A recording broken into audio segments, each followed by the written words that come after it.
रस्सी जल गई लेकिन बल नहीं गए। छत्तीसगढ़ में नक्सलवाद की मौजूदा स्थिति को समझने के लिए इससे बेहतर मुहावरा शायद ही कोई हो। एक और राज्य और केंद्र सरकार के संयुक्त अभियानों ने नक्सल आंदोलन को लगभग समाप्त कर दिया है। वहीं दूसरी ओर हाल ही में जारी नक्सल संगठन की प्रेस विज्ञप्ति बताती है कि विचारधारात्मक स्तर पर संघर्ष अभी समाप्त नहीं हुआ है, बल्कि वह नए रूपों में जारी है। इस विज्ञप्ति के अनुसार समर्पण करने वाले सारे नेता गद्दार हैं।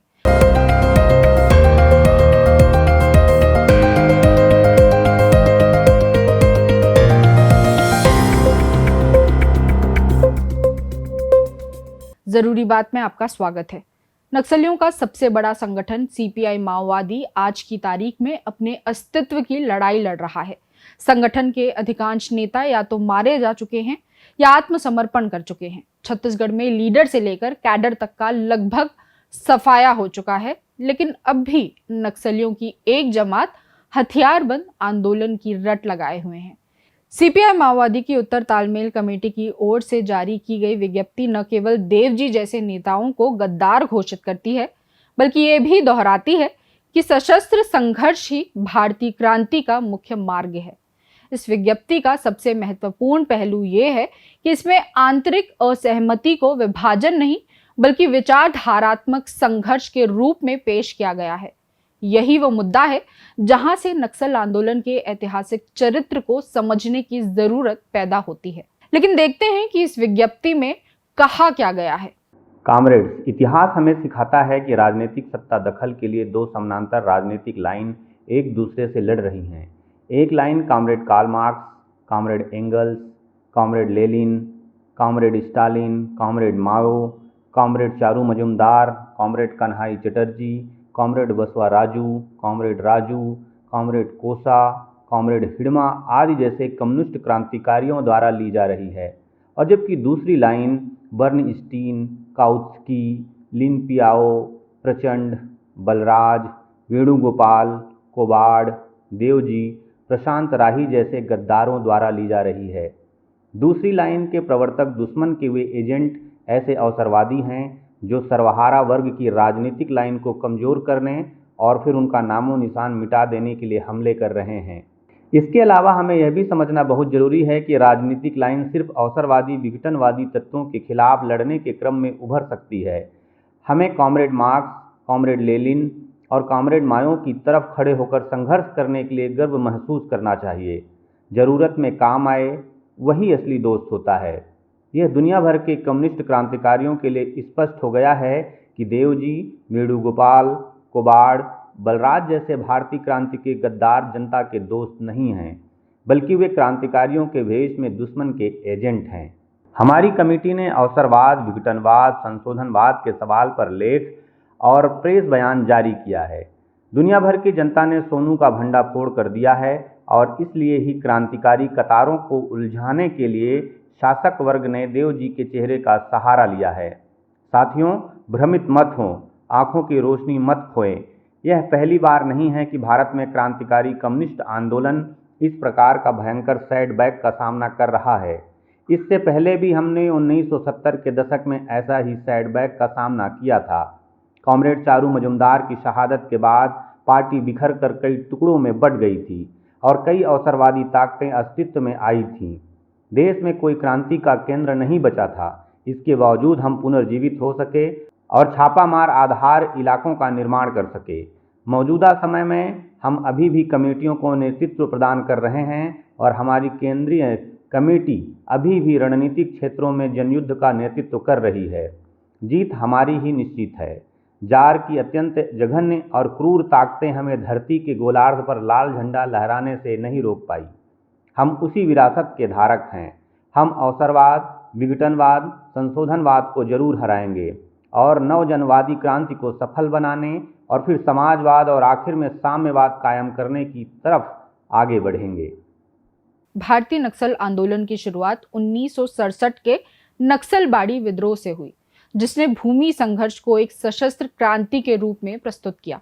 लेकिन इसकी शुरुआत के साथ ही इसमें वैचारिक एक रूपता का अभाव भी स्पष्ट हो गया था।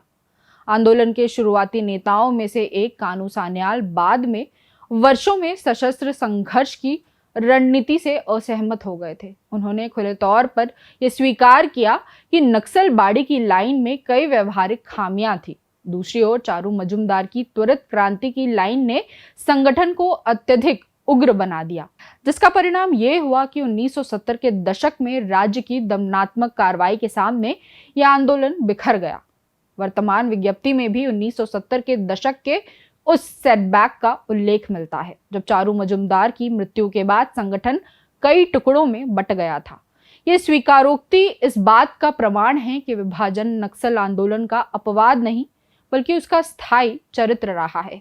समय के साथ यह विभाजन और गहरा होता गया। 1980 और 1990 के दशक में पीपल्स वॉर ग्रुप और माओवादी कम्युनिस्ट सेंटर जैसे संगठनों का उदय हुआ, जो अंततः 2004 में मिलकर सीपीआई माओवादी बने। लेकिन ये एकीकरण भी स्थायी नहीं रहा। संगठन के भीतर लगातार लाइन को लेकर विवाद चलता रहा। क्या जन आंदोलन को प्राथमिकता दी जाए या सशस्त्र संघर्ष को? क्या राजनीतिक मुख्यधारा में प्रवेश किया जाए या उसे संशोधनवाद मानकर खारिज किया जाए? विज्ञप्ति में देवजी पर जो आरोप लगाए गए हैं वे इसी पुराने विवाद की पुनरावृत्ति हैं। देवजी ने कथित तौर पर यह कहा कि वे कानूनी तरीके से काम करना चाहते हैं और पार्टी को खुले रूप में लाना चाहते हैं। इसे तत्काल विघटनवाद और गद्दारी करार दिया गया। यहाँ दिलचस्प बात यह है कि देवजी स्वयं किसी अन्य नेता सोनू को गद्दार बता रहे थे, जबकि वर्तमान नेतृत्व उन्हें गद्दार घोषित कर रहा है। ये परिघटना नई नहीं है। नक्सल आंदोलन में गद्दार शब्द का इस्तेमाल अक्सर वैचारिक असहमति को दबाने के लिए किया गया है। 1980 के दशक में आंध्र प्रदेश के नेता कोंडापल्ली सीतारमैया और उनके विरोधियों के बीच भी इसी तरह के आरोप प्रत्यारोप देखने को मिले थे। सीतारमैया, जो पीपल्स वॉर ग्रुप के संस्थापक थे, बाद में संगठन के भीतर ही हाशिए पर चले गए और उन्हें लाइन से विचलित माना गया।